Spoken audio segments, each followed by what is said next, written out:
பங்குனி உத்திரம் விரதம் இருக்கும்போது என்னெல்லாம் பண்ணலாம் என்ன பண்ணக்கூடாது நிறைய பேர் கேட்டிருக்கீங்க. அதுக்கு முன்னாடி பங்குனி உத்திரம் எப்போ வருதுன்னா ஏப்ரல் 11 வெள்ளிக்கிழமை வருது.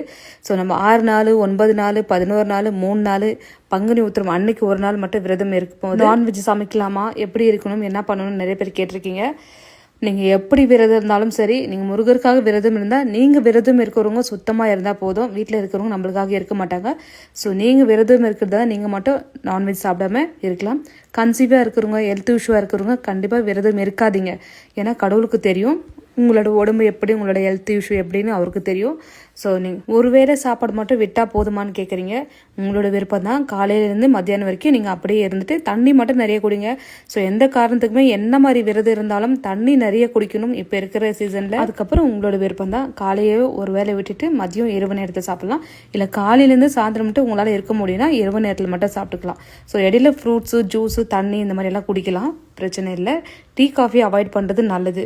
எத்தனை நாள் விரதம் இருந்தாலும் இந்த மாதிரி நீங்கள் ஃபாலோ பண்ணலாம்.